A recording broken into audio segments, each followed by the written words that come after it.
بسیاران عزیز، سلام علیکم. 26 ایونی سال 2025 می باشد.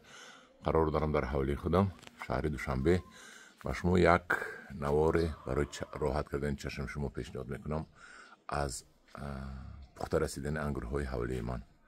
انگوری که میبینیم این همون انگور نامداری اواتر می باشد که قلمچه رو من از امریکا آوردگی بودم در $1000. این بزیبی رو بینید، نگفته نماند که این دانه ندارد، این کشمش است.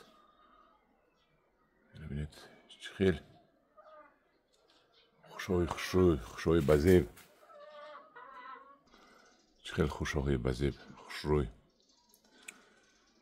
این پخته که رسید همش سیاه میشد. در همین وقت حالی خوردن در کار نیست. همین سرخی دارد که همین سرخ باشد ولی خام است. این سیب سیاه شود بعد پخته رسیدگی حساب می رود. بعد استعمال کنید اگر این راحت میکنید. انا این اواتری نامی نیهالش از این امسال بسیار است. خدا خواهد خیلی کردیم، نرخ رو ارزان میکنیم. نرخ نیهال رو 100 سومن بود، یک اگورا 50 سومن میفروشیم. نرخش رو هم مهنت زیاد کردیم. نیهال خودش از خودش نمیسبزد. اینش باشد یک از کشمش های بهترین دنیا، نامش استالیتیا می باشد. این خوشا رو بینید. از این هم نیهال داریم. حاضر به انگب میزنم نشان میتیم. این استالیتیا که بسیار مویزی سبزی به نهایت نظم می شود. از این من هم قدر نیهال داریم. من همچنین از خودش گراندگی داریم. 10 دانه هست، البته نیمش رو خریداری کردن.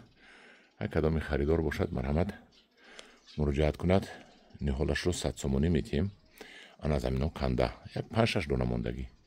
حاضر میرویم پیش دیگر انگور. این انگور رو میبینیم. این حالین مایده نیهال جوان است. اینش کازانووا. در این برای این انگور هیچی گفته نمیتونم، حاضر هیچی هم نمیگویم. میبینیم انگوری تالدون پخته رسیده ایستاده است. سنگ بونین سخت می باشد. سنگ بونین باور کنید. هم خیلی انگوری زور می شود. اینو بینید چقدر بستگی،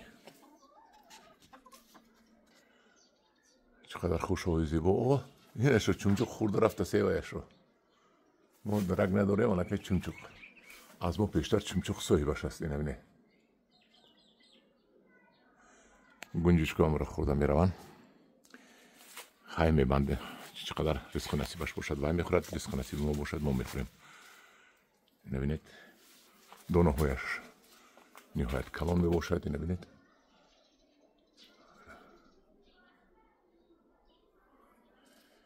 اینش انگورهای خیلی کشمش های نوهایی که ما سالی گذشته وارد کردیم. نمیدانم در این باره پخت بعد نشون میتیم. اینش پرئوبراژنیه. اینو بینید چقدر انگوری خوش روی پرئوبراژنیه. قریب من این رو با نیست نابود کنم. میگذاریم با دیگر انگور. این انگور لند کروزر میباشد. این سنتبر میپزد بعد با مزه میشود. سنتبر چقدر انگور وای بسیار میگیرد در آفتاب. اینو بینید خوشایش چقدر بزیب است. کشمش لند کروزر. نیهالش رو بگویم داریم نداریم نمیدونم. بعد معلوم میشود تیرمو. انا اومدیم نزد یکی انگورهای، یکی از نه یگانه انگوری که در دنیا از همه با مزه است. نباید رنگی طلایی گرفته ایستاده است. این پخته قند میباشد. بسم الله الرحمن الرحیم. حق همینش رو یک چشت بینیم. این بینید این کدام رنگ رو گرفته است. رنگ طلایی رو گرفته است.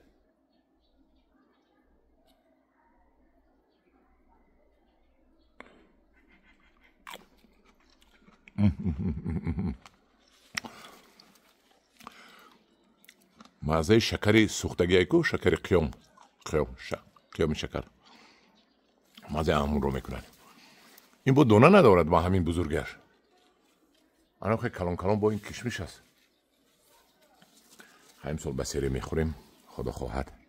من همجوران عزیز این بود یک نوار از نیهول های حولی من یک بهادیت.